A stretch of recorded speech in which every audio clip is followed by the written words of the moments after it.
Hello, my name is Litriana Gaskin, and I will be discussing the research I have done in preparation for intervention with my case study student, Garrett.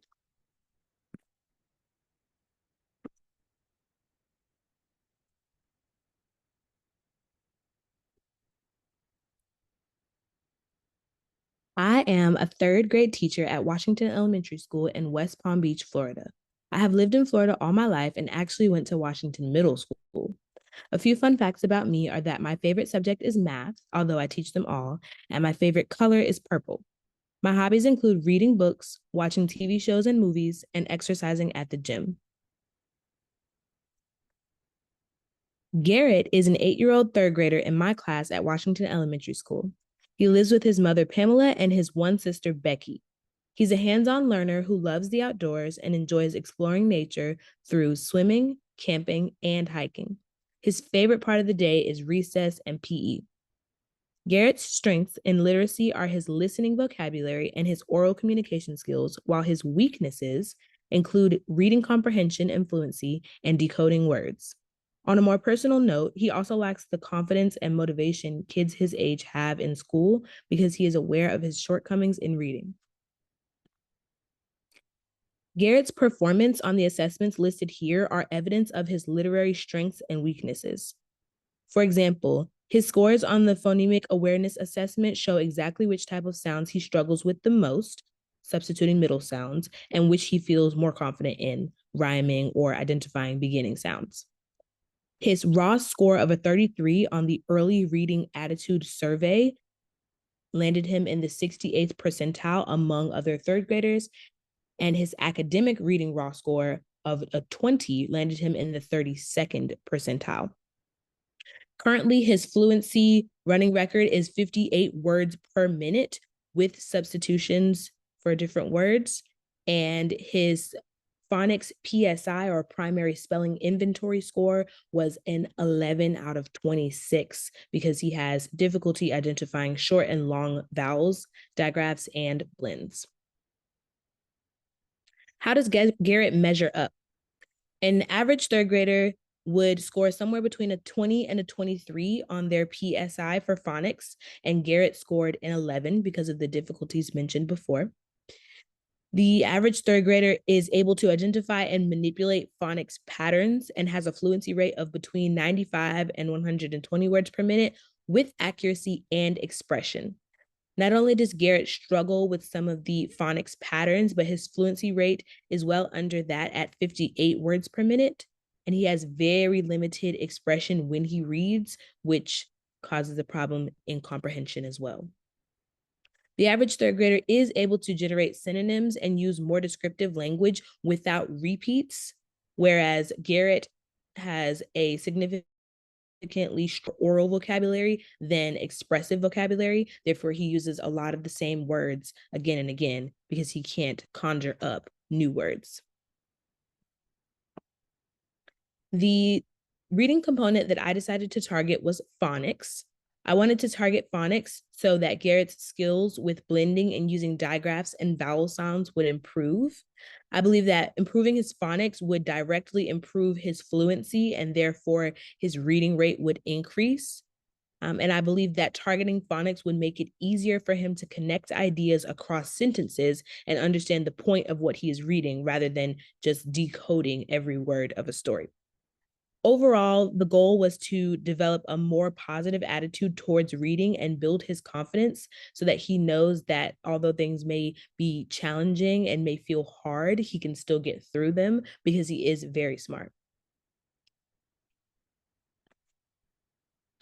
Through my research, I learned that phonics is very similar to phonetic awareness. However, phonics is the relationship between letters and the sounds that they make, which is why a lot of the interventions have to do with breaking words up into pairs of letters or pieces of letters and matching them up with the sounds that they're making. The foundational skills such as phonemic segmentation, that breaking up, decoding, and even spelling are key to students understanding why words sound and look the way they do. Sometimes kids don't really understand that relationship between why the words look and sound the way they do, so it makes it harder to understand and recognize those patterns over and over again. I also learned that phonics and fluency have a very heavily involved relationship. As I mentioned before, the point of me targeting phonics was to, amongst other things, improve his fluency and help him be able to use expression when he's reading. So I've learned that they should be integrated pretty early on to support literary development. When they are heavily intertwined like that, phonics helps with the decoding and fluency helps with the word accuracy. So when you're able to put those two skills together, that's when comprehension enters the picture because you're able to understand not only what you're reading, but what it means together. A few of the research-based interventions that I plan to use with Garrett are word sorts, sound boxes, and sound tapping. Word sorts are the worksheet on the bottom left, where you sort words by the sound patterns that you hear, such as short and long vowels or words that contain digraphs.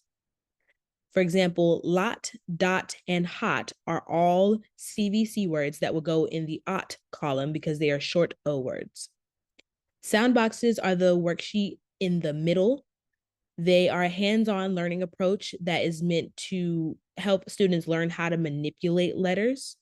You separate the letters of a word into the different boxes. So as you're sounding out the word, you can look at each letter in its distinctive box. You can touch each letter in its distinctive box, all of those different types of methods using a sound box.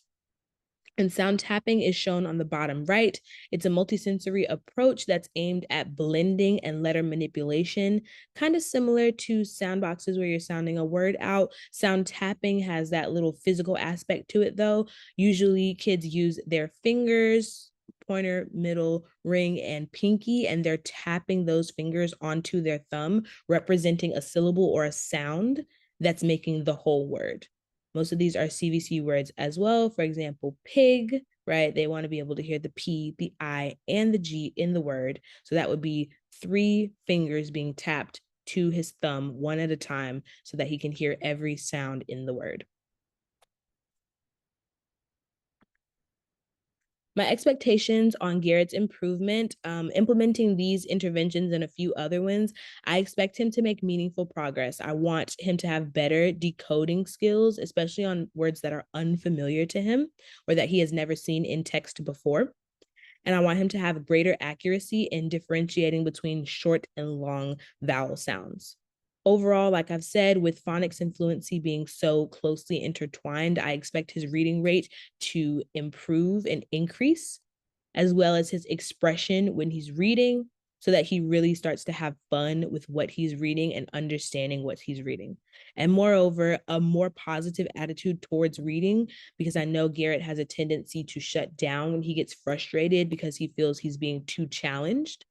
But I want him to have a more positive attitude that makes challenging things fun because he knows that he can get through them.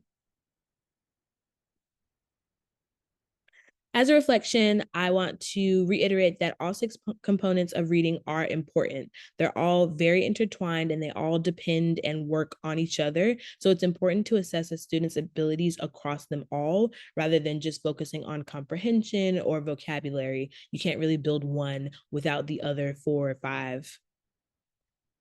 Also, targeting one component will affect the next. So that same relationship that they have, once you're using targeted intervention to bridge small gaps in one component, for example, small gaps in phonics with identifying vowel patterns and word sounds, then you will inevitably improve performance in more than one of the other components.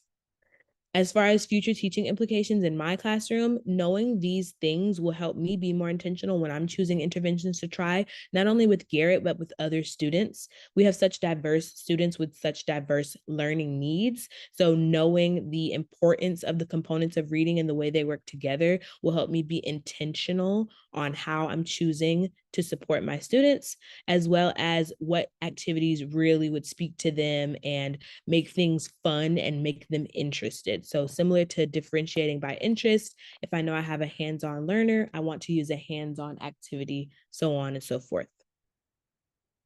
These are the references I used for my research on phonics intervention to support literary development. Thank you so much.